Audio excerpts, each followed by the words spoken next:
now we're going to kick things off with our keynote opening address. And it comes to us from Nikolas Badminton. He's a world-respected researcher, futurist, author, and teacher with decades of experience, almost 3 decades of experience under his belt. And he's going to take a closer look at the major disruptors that will change and revolutionize the transportation industry. Please welcome Nick to the stage.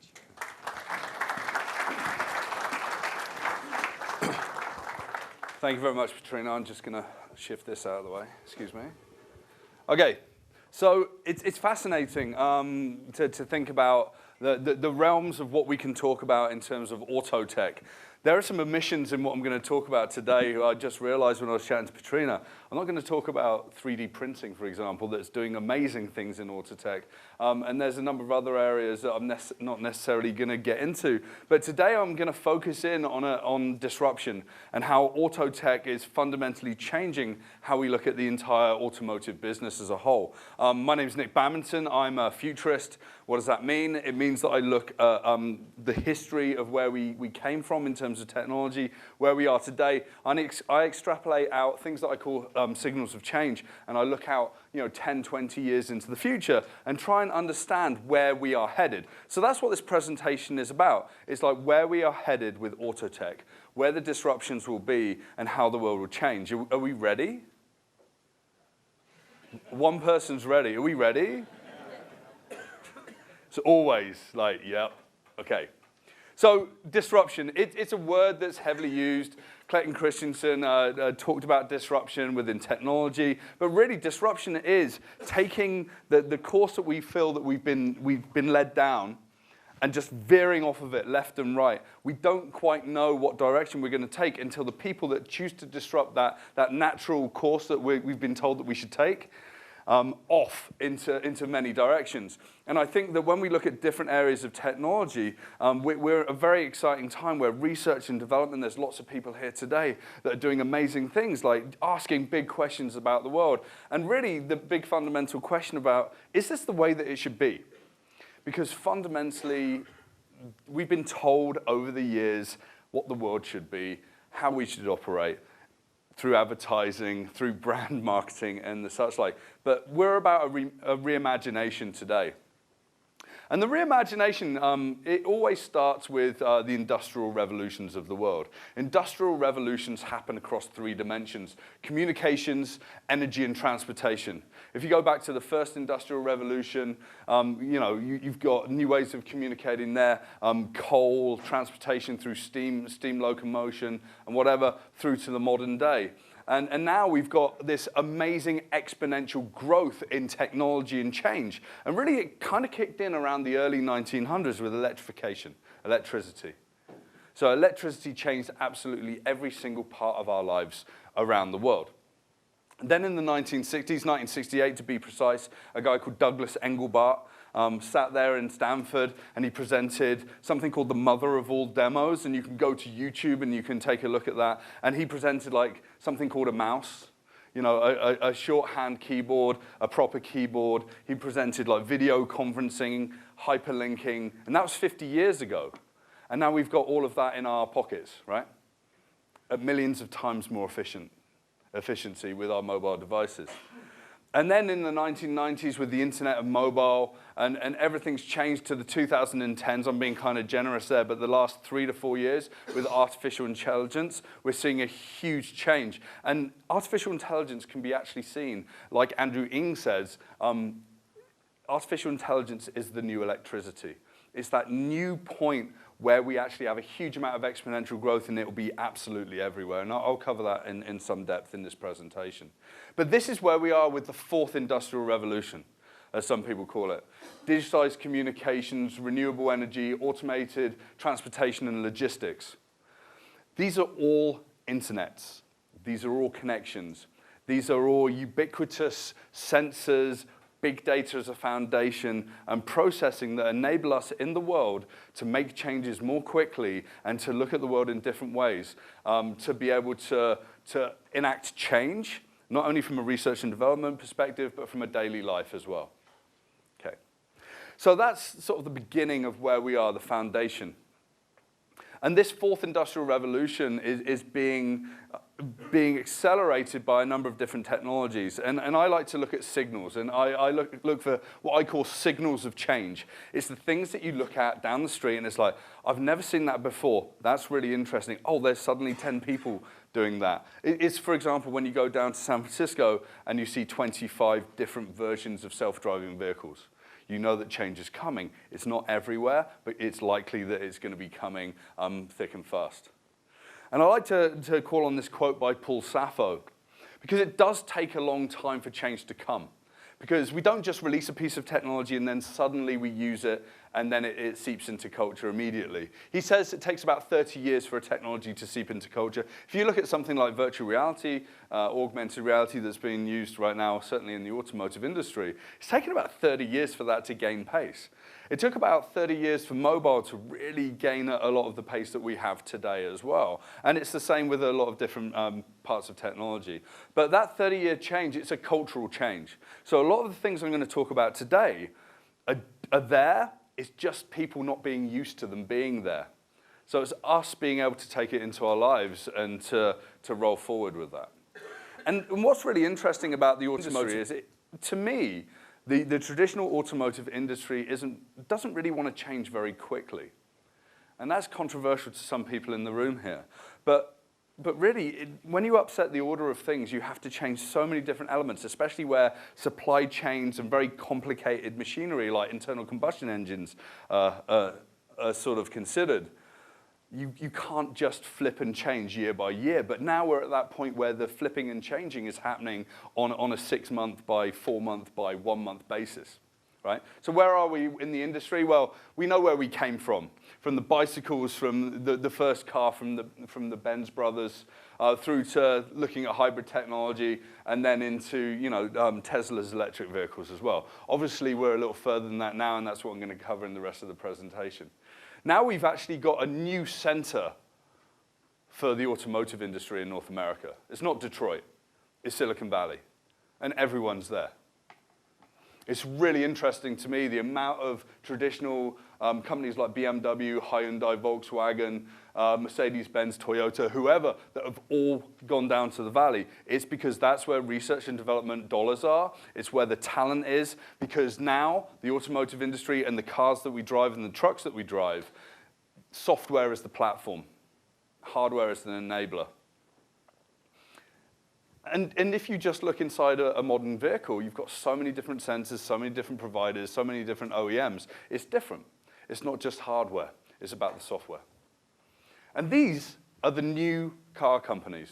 Hands up who's got a Dyson vacuum cleaner? Yeah? Like, they're expensive, no? Right? I've got a Dyson vacuum cleaner. Would you buy a Dyson electric vehicle? Right? Maybe. I mean, it's interesting. They've just dumped $2 billion into research into electric vehicles. Do you think James Dyson can make it happen? Yeah, of course. He's revolutionized one industry already. But like Lyft and Tesla, Amazon, SoftBank's like a juggernaut driving ahead. Alibaba, Alphabet, Microsoft.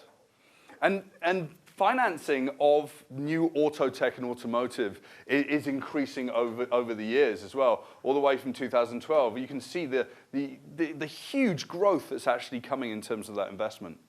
And it's coming across these collaboration, partnerships between different companies. I think the collaboration and partnerships are happening at a greater pace now today than they ever have done in the automotive industry. Investment and mergers and acquisitions, there's lots of companies being acquired by the larger car companies like Ford and GM and the such like.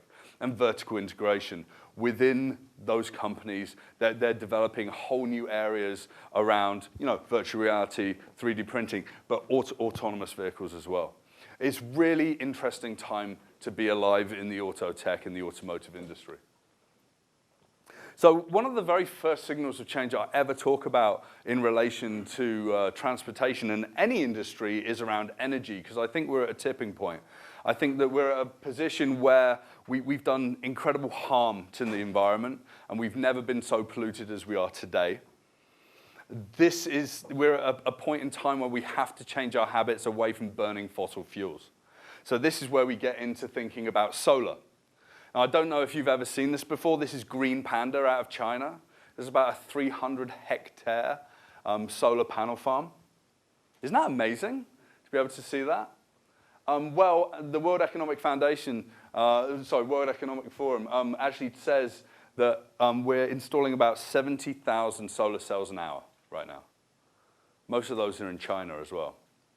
The cost of solar has dropped exponentially, and the amount that's being installed has been installed exponentially as well. It's almost near zero cost to install solar. But what if it isn't sunny? Well, people in Finland have developed like these black solar cells. They use nanotechnology to be able to be almost equivalent efficiency as normal solar cells. So even on cloudy days, it can generate electricity. That's a game changer. Another game changer is these guys out of the University of Michigan and MIT. They came up with completely transparent solar cells. Imagine every building that you see around you that's covered in glass, covered in these solar cells. These aren't as efficient. They're about half as efficient as a normal solar cell, but that's not a problem because you have twice, 3 times as many of them. In fact, if you covered One World Trade Center in New York City in these transparent solar cells, it would power 350,000 homes in the New York City area, right? So these things are game changers, the signals of change. And then, do you remember when Australia were having problems with power outages and Elon Musk went on to like Twitter in an earlier, more sane version of himself than he is today? I love Elon Musk. You'd never bet against Elon Musk, right? And they said, oh, we're going to put in the world's largest lithium-ion battery farm for you, and we're going to help you solve the problem of electricity in southern Australia. It cost about 90 million Australian dollars to implement this, which he did in under 100 days, right? Pretty phenomenal. And the first revenue numbers in the first 6 months of operations are around $13.1 million. So, hey, that's going to pay back pretty quickly, right? What's the future? Is the future burning fossil fuels, or is it harnessing an unlimited supply of energy from the sun? I think we know the answer to that, right? And this is the absolute future that we're heading towards. Now, this isn't happening in the next 5, even 10 years, but we've got the idea that we could build smart grids that cross boundaries and borders, that we can share abundant, renewable energy, whether it's from wind, just like that wind farm down in Australia, or from solar, from wave energy, and pass it across borders to wherever we need it in the world. This kind of global energy interconnection is going to absolutely and fundamentally change how we look at energy. Now, we're probably looking beyond 2030 or even 2040. But down in Asia, the Asian supergrid is being planned across 5 different countries right now, and we'll see that within 5 years. China, Russia, Japan, South Korea, a couple of other countries as well, are going to be sharing electricity in a way that's an early predictor of what this is going to become. So what do you do when you've got unlimited energy like that? You use that energy. And that brings me on to the next part of the presentation, electric vehicles. Who owns an electric vehicle in the room? Okay, 1, 2, 3. What electric vehicles do you own? You've got a Volt, PHEV, right? Your PHEV? A Volt or a Bolt? V. So we've got 3 PHEVs, and I've got a Chevrolet Bolt, which is a full electric because I'm brave. Not really so brave, and I'm going to explain. I took this picture in Vancouver 2 weeks ago in Pacific Center. They've got this big, flashy place. They've only got about 8 places you can charge vehicles, right? But in BC alone, about 280% growth in the last quarter of electric vehicles hitting the road, mostly because of Tesla 3s. Right? It's actually surprising that no one in the room's got a Tesla 3, because in Vancouver there are a lot that have hit the road. But if you look at this, you've got the Audi, you've got the BMW i3, and then you've got the Kia on the edge, and that's my car Ziggy, which is my Chevrolet Bolt. You can drive 400 kilometers on a single charge. Everyone talks about range anxiety. I never even think about charging my vehicle because it's got so much range.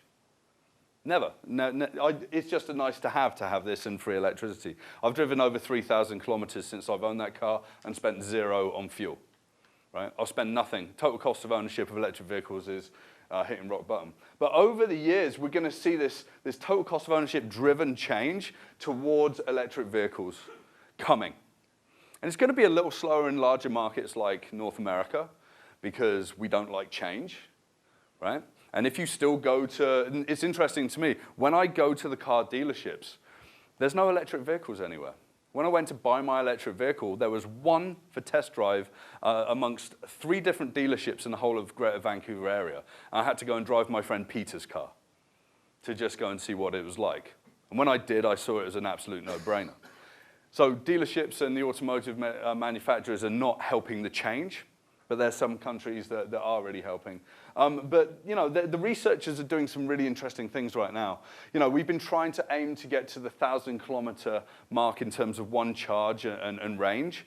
Now, this company is called ITAP. It's out of California. What they did was they took this old BMW, and for $19,000, they took recycled parts, and they built a battery load in this and the drivetrain and whatever, and over a 2-day period drove it 1,204 kilometers. They drove it twice to Tesla to show Elon Musk, but he didn't come and see. But I actually think that the 1,000-kilometer range is the thing that is the tipping point for the industry. I mean, hands up whose next car would be an electric vehicle if you knew that you could plug it in and overnight you could have 1,000 kilometers range, right? It's almost everyone in the room, right? Because it's just, it's equally as good as an internal combustion engine. I would argue that my Chevrolet Bolt is better than an internal combustion engine in terms of burning fuel and cost and the such like anyway. But you go to Norway today, Norway sells, 45% of all the new cars sold in Norway are electric.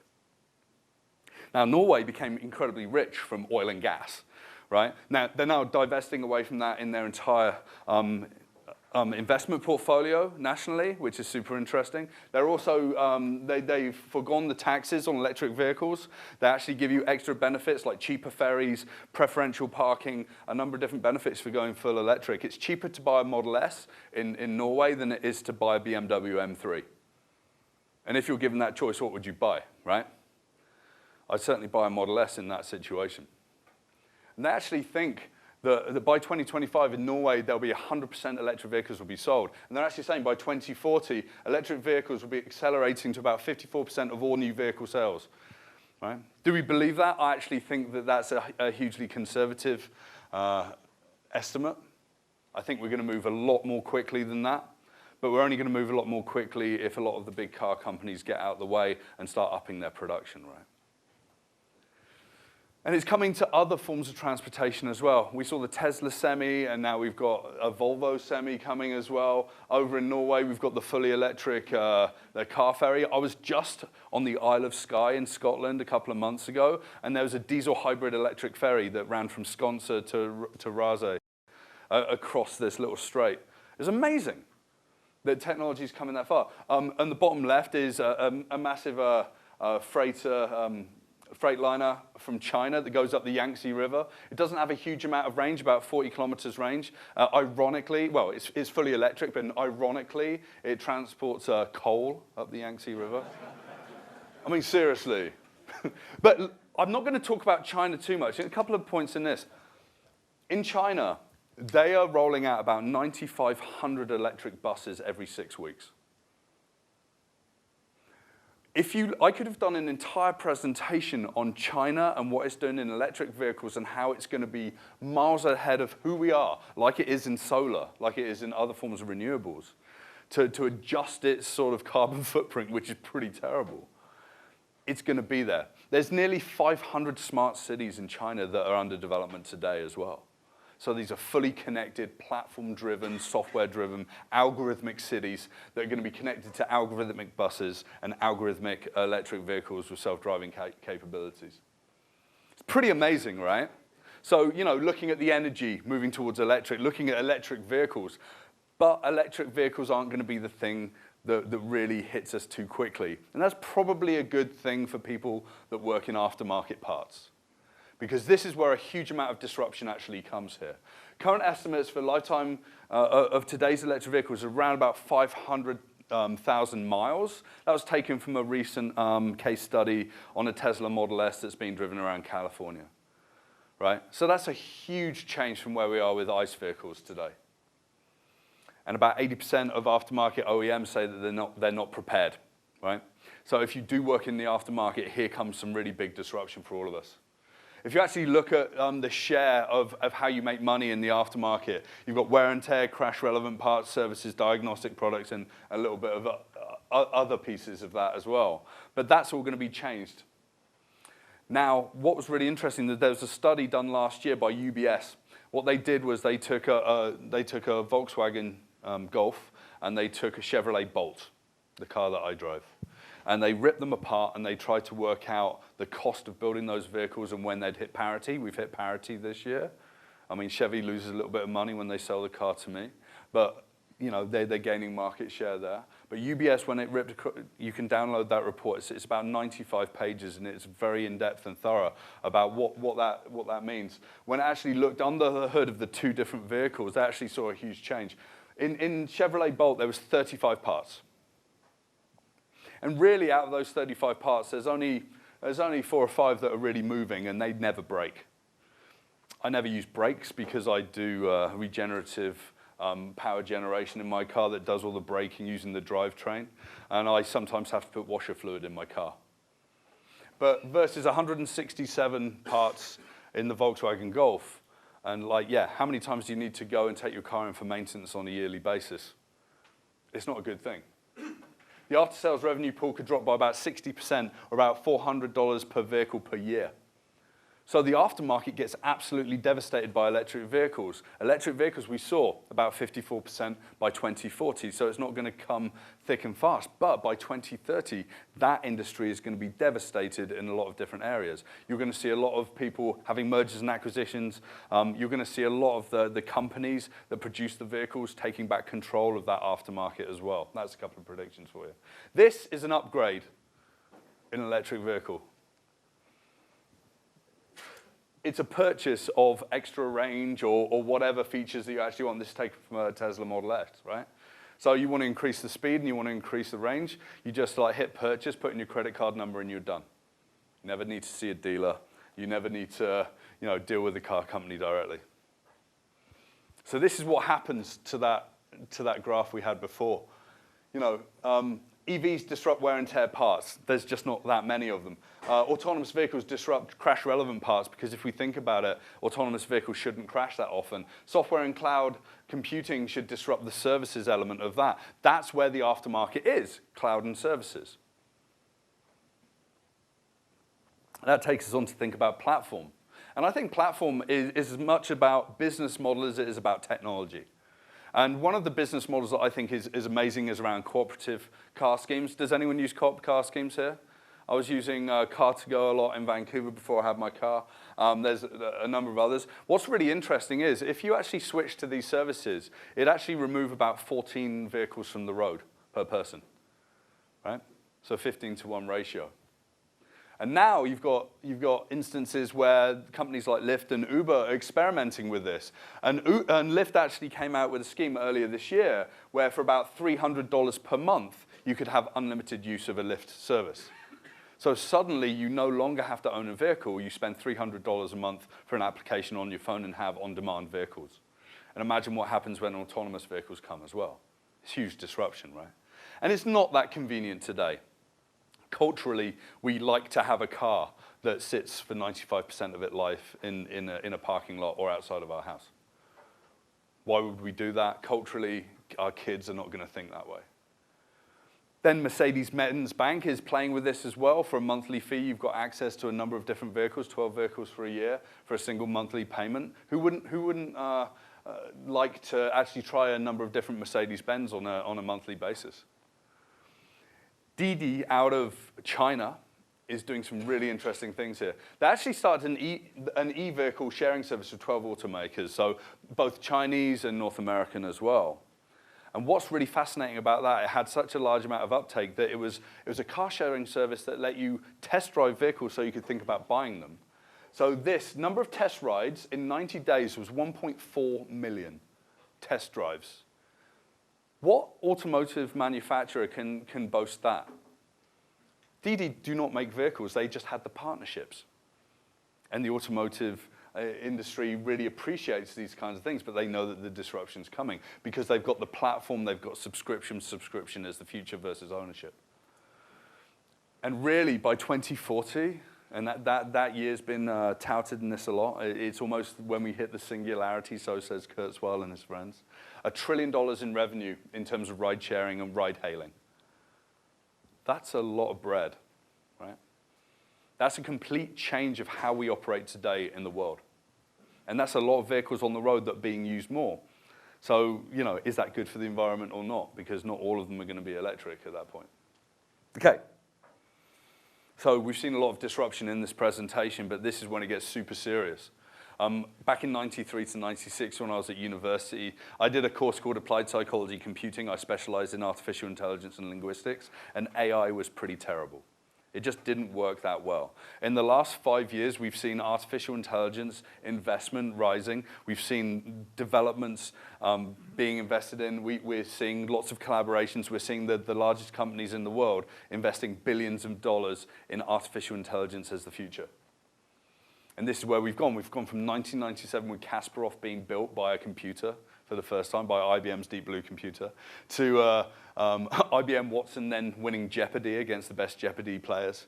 And 2017 was really interesting.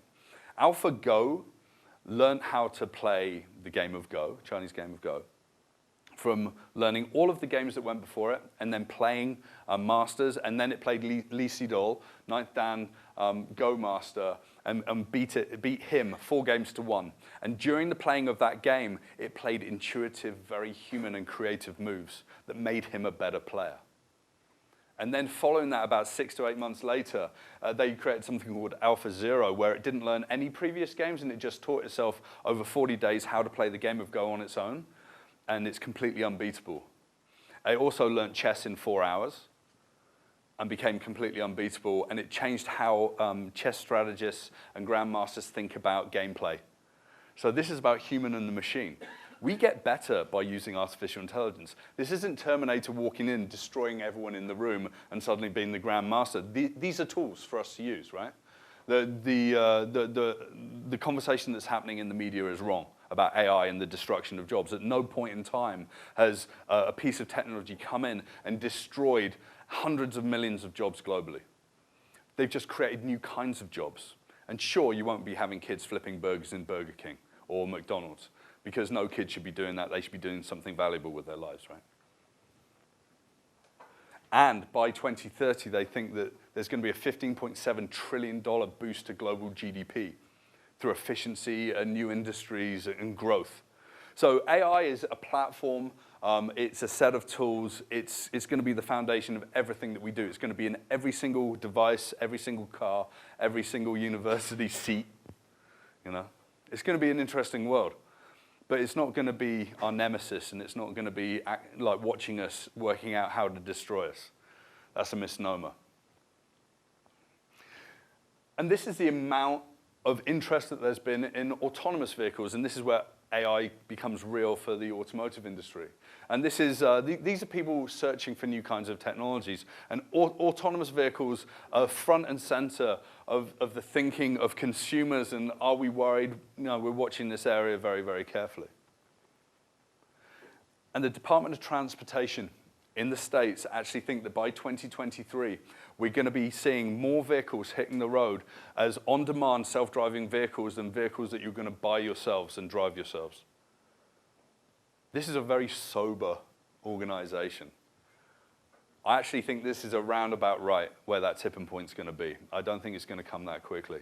Isn't it interesting how as a 16 or a 17-year-old you can pass your driving test, sit in a two-ton vehicle, drive it around and don't kill yourself or other people that often, right? But we need to teach cars how to drive 2 or 3 million miles to work out how to drive like a 17-year-old, right? So there's still a lot of work to do, and we're not quite there in terms of working out how autonomous vehicles will work in the future. But there are some companies like Ford that have got a really big vision. I'm going to just play this video for you.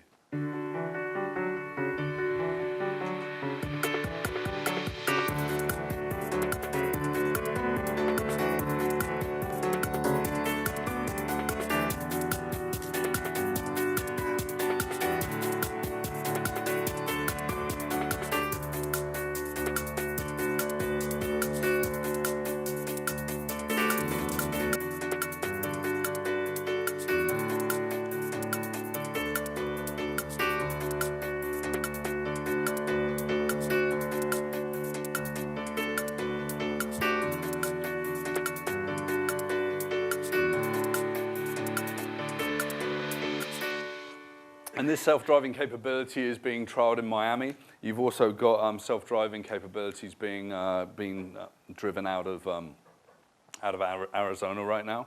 And it's really interesting. I just watched a video the other day of a guy who called a Domino's pizza, and it turned up in a self-driving vehicle. You know, it's becoming mainstream, just in small ways at the beginning.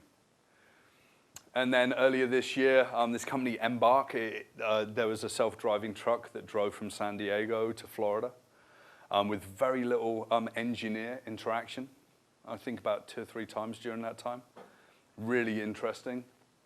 And then you've got new companies like Ike, which is named after Eisenhower, who was the guy that revolutionized the North American road system. And this is about human and the machine, like I talked about in terms of Go and chess and whatever. Because it doesn't see a future necessarily where these trucks are going to navigate themselves self-driving through cities, but it's certainly going to see it going from port to port on highways. So this is how it works. There are ports that drivers drive these Ike trucks into. The trucks are then sent along their way, maybe platooning along the way, like 2 or 3 trucks in a row. And then they go to other ports, and there's drivers that take them the last 10, 15, 20 kilometers, right? It's a hugely interesting world. I think trucking is going to be something that's going to be disrupted before a lot of cities and the general use of vehicles, but it's also going to be the most contentious because these are very, very large vehicles, and it could cause a lot of trouble driving through cities. But what is a car? If a car drives itself, can we really say that it's a car? You know, it's a big philosophical question. This is a GM vehicle. I actually think this is a design fail because it looks like a car. But they've started to think about what if you take a steering wheel and the pedals out of the vehicle? There's about 14 standards that it doesn't meet to be able to pass safety inspection, safety regulations in North America, because it doesn't conform to the normal rules of vehicles. So, you know, there's disruption on a regulation level as well. But this is a design fail because why is there 2 seats sit forward with a little area in the middle for your cups? That's not how autonomous vehicles are going to be. This is a company that's really interesting called Zoox. This is one of their test rigs, and they actually see a future where the car doesn't have steering wheels and such like. It's got it here for learning, but they think of a platform for the vehicle that's more akin to an office or a bedroom or whatever. Very much like Volvo came out with this concept car. Imagine if you could actually have a car that drove you overnight from San Francisco to San Diego, or from New York to Boston, and you could just sleep in it. Or if you do a longer commute, let's say you're driving from Waterloo to Toronto for meetings, but you could have 3 or 4 of your team members in there, and you can actually have your team meetings along the way with no one worrying about having to drive or being distracted from driving because of the conversation, right? This is the absolute future. I actually think that some people may choose to live in cars, but in the future, living in a car is not going to be a negative thing. It's going to be someone that chooses to live in on-demand, you know, BMWs or whatever that are luxury and actually pay maybe $100 a night to actually stay in something that's luxurious and drives them from one place to another whilst they sleep and they can do work all over the country. It's a complete disruptor. It's a complete game changer. A car is not a car. I really love this idea from Mercedes-Benz with the Ergonetic. It's just a platform. So on the right-hand side there, you've just got the wheels and you've got the powertrain of the vehicle, and then you've got personal vehicles or you've got transportation vehicles that can be plugged into that. Plug-and-play vehicles. I think that this is a big idea that's going to actually change how we operate and how companies, especially logistics companies, can meet small and large demands going forward. I think it's fascinating. Ford sees a city that's very different, fewer cars. What are we going to do with all of the parking space in the world, right? Vertical farms, cheap accommodations. Who wants to live in the basement? Level 3, P3, where do you live, right? But what's interesting is the future of the city is this. It's less stressful commuting, car crime, parking, city center retail, healthcare emergency services, centrally located offices, car washes, mechanics, auto dealerships, and fewer restaurants. It's more distributed living. It's not to say that all of these things will be absolutely disappeared. They just won't be in the cities like they are today, right? If you go to Vancouver today, I think that there's something like 2 gas stations in the whole of near to the downtown core of Vancouver, whereas before they used to be on the corners of the busiest streets because people would be driving everywhere. Things are already changing. But the good news is that with this technology, we're going to have more housing, more parks, less expenditure, improved health and well-being, and jobs and infrastructure support for all of these changes. So with technology comes new jobs and a burgeoning economy. It just shifts around, right? And then on to ethics. So self-driving cars, and we've heard about this. You know, we've heard, oh, self-driving cars, if all the cars were self-driving, we'd save ourselves nearly 1.3 million deaths a year. It's not quite that simple because humans aren't necessarily the smartest people in the world, so there's always going to be deaths, right? We've heard about the trolley problem. Has everyone heard about the trolley problem? The ethical problem of like, but what if the autonomous vehicle needs to make a choice to kill that person or these 10 people? Well, you know what? An autonomous vehicle is not a trolley. This is an ethics debate around trolleys and railway systems. Do you know what? Cars just stop. No one dies, right? So let's move on, think ethically beyond the trolley problem, and think about how quickly do we deploy these platforms? This is a quote from Anthony Lewandowski in 2016. He's a very famous Google engineer in self-driving vehicles. He's now created a religion where AI is the god. He's very controversial and provocative. We should deploy the first 100 cars as soon as possible. I don't understand why we're not doing that. Part of our team seems to be afraid to ship. Yes, because the team's afraid to kill people, right? So there's two sides of the coin with how quickly do you put the technology out there. We've already seen some problems, right? We've already seen a death with Uber. We've already seen a death with Tesla, yeah?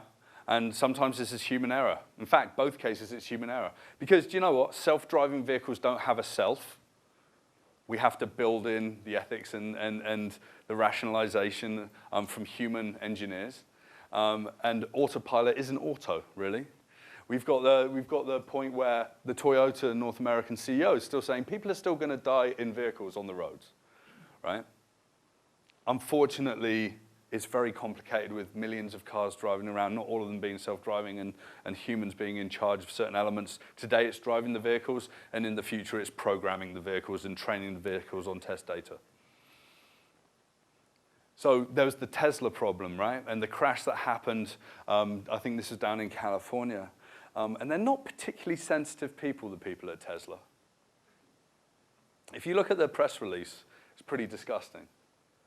We empathize with Mr. Huang's family, who are understandably facing loss and grief, but the false impression that autopilot is unsafe will cause harm to others on the road. NHTSA found that even the early version of Tesla autopilot resulted in fewer crashes. So now they're saying, look how good we are, and basically like he's dead because he was stupid. This was their official press release after this guy died with autopilot. Why do they call it autopilot? They should call it assisted driving, right? And make it very clear. Actually, when you go in the car, they make it very, very clear. So the guy made a huge problem, a huge error with his driving style, and unfortunately he passed away. And then there's laws, rules, and regulations. In Germany, one of the ministers there, the worked in the transportation ministry, actually said, oh, let's look at new laws for driverless cars. So people are already trying to think about, enacting these laws, yeah? So property damage over personal injury, never distinguish between humans based on categories such as age or race, all of these bias things and whatever. So the world's getting hugely interesting. In the automotive industry, having to think about ethics and bias and training and data, artificial intelligence, electrification, all of the platforms, cloud computing, availability of service. It's a completely different world. I actually think that the automotive industry is going to be stronger than ever before. It's just that it's going to operate in a way that's completely different. And then we know about the problems, that once you put things onto a network, you put controllers into vehicles, there's already about 25 to 30 computers in an average new vehicle today. If you exponentially grow that into self-driving vehicles and you have them connected to the cloud, you're going to have people trying to hack that. What's the biggest risk of hacking in a data center? It's loss of data. With a car, it's the loss of life. If you actually look at what WikiLeaks did with their release of something called Vault 7, I think that happened towards the end of last year, they actually identified that the CIA had programs to try and work out how to hijack vehicles to use them to kill people. That's fun. And then you've got the people at Kaspersky that were the people that helped to hack the Jeep. And we've probably all seen the video on Wired of the Jeep being hacked. We should be worried. And we should actually have an entire culture around cybersecurity in every single part of the automotive supply chain, right? And if you've got a question in your mind, it's like, am I doing enough? You're not. You're not doing enough to protect yourselves. And if you've got kids that want to have jobs for the rest of their lives, tell them to get into cybersecurity. That's why I chose data when I was a kid. And then looking at experience. So when these vehicles change and the ecosystem changes, what's that experience like in the car? Well, actually, Uber has got this patent for in-vehicle virtual reality experiences. Suddenly you're in the Bahamas, but actually you're on the 401 for 3 hours. But you're more relaxed when you get out of the car after 3 hours because you've had a nap and you've been able to, chat to your friends across the world because they've been in virtual reality as well. It's a different experience, right? It's kind of nice to think of it in that way. Or, this luxury vehicle, relaxed sightseeing experience that we could have. I talked earlier about the car that becomes a hotel room, becomes the classroom, becomes the office, becomes the nightclub.